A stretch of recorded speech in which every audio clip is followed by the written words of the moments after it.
আমাদের কমবেশি সবার ঘরেই কিন্তু মুড়ি থাকে। অনেকগুলো মুড়ি একসাথে আনা হলে দেখা যায় শেষের দিকে কিছু মুড়ি নষ্ট হয়ে যায় অথবা নরম হয়ে যায়।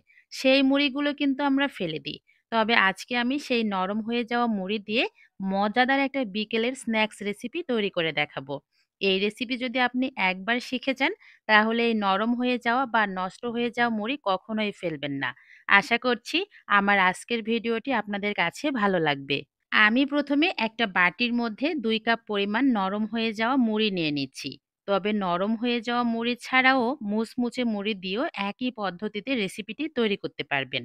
এখন মুড়ির মধ্যে পর্যাপ্ত পরিমাণ পানি দিয়ে ভালো করে ধুয়ে পরিষ্কার করে নিব। মুড়ির মধ্যে পানি দিতেই মুড়ি চুপসে গিয়ে অনেকটা কমে গিয়েছে। এখন মুড়ির মধ্যে যে পানি আছে, এই পানিটা ছেঁকে তুলে নিতে হবে।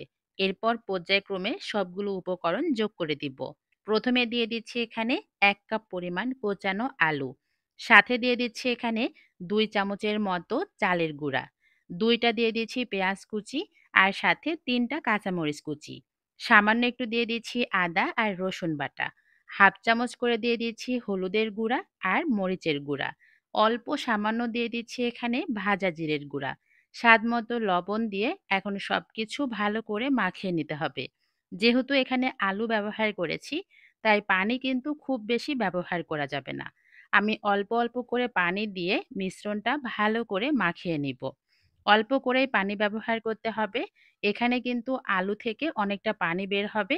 আর মাখাতে মাখাতেই যখন দেখব এই মিশ্রণটা একদম আঠালো আঠালো হয়ে গিয়েছে, তখন বুঝে নিতে হবে মুড়ির পাকোড়াগুলো ভেজে নেওয়ার জন্য একদম রেডি হয়ে গিয়েছে।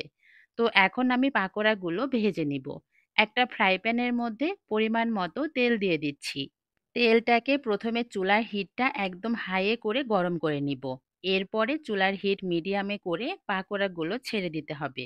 আমি কিন্তু পাকোড়াগুলো একটু লম্বা লম্বা করে বানিয়েছি।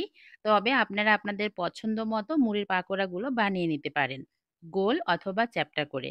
এটা পুরোটাই আপনার রুচির উপর ডিপেন্ড করবে। প্রত্যেকটা পাকোড়া ভালো করে কিন্তু এক পাশ করে ভাজা হয়ে গিয়েছে। আমি অপর পাশটা উল্টিয়ে দিয়ে ভালো করে ভেজে নিচ্ছি। পাকোড়াগুলো মুচমুচে করে ভেজে নিব। পাকোড়াগুলো ভাজতে আমার মিনিট ১০ সময় লেগেছে। এই পাকোড়াগুলো কিন্তু অবশ্যই একদম লাল লাল করে মুচমুচে করে ভেজে নিতে হবে। কড়া করে ভাজলে তবেই খেতে বেশি ভালো লাগবে। আলুর কাঁচা গন্ধটাও লাগবে না, আর মুড়ির কোনো এক্সট্রা গন্ধ লাগবে না। তাই অবশ্যই একটু সময় নিয়ে লাল লাল করে মুচমুচে করে এই পাকোড়াগুলো ভেজে নিতে হবে। আমার কিন্তু পাকোড়াগুলো ভাজা হয়ে গিয়েছে। আমি একটা প্লেটের মধ্যে উঠিয়ে নিয়েছি। এটা দেখতে যতটা না লোভনীয় লাগছে, খেতে তার থেকেও বেশি মজার। একটা পাকোড়া আমি ভেঙে দেখাচ্ছি। এটা ভেতরে কিন্তু একদম মুচমুচে। একঘেয়েমি বিকেলের নাস্তা না বানিয়ে একদিন এইভাবে মুড়ির পাকোড়া বানিয়ে দেখুন। বাসায় শুধু বড়রা না, ছোটরাও খেতে অনেক বেশি পছন্দ করবে। আজকে তাহলে চলে যাই। সবাই ভালো থাকবেন। ভিডিওটি ভালো লেগে থাকলে অবশ্যই কমেন্টস করে জানাবেন।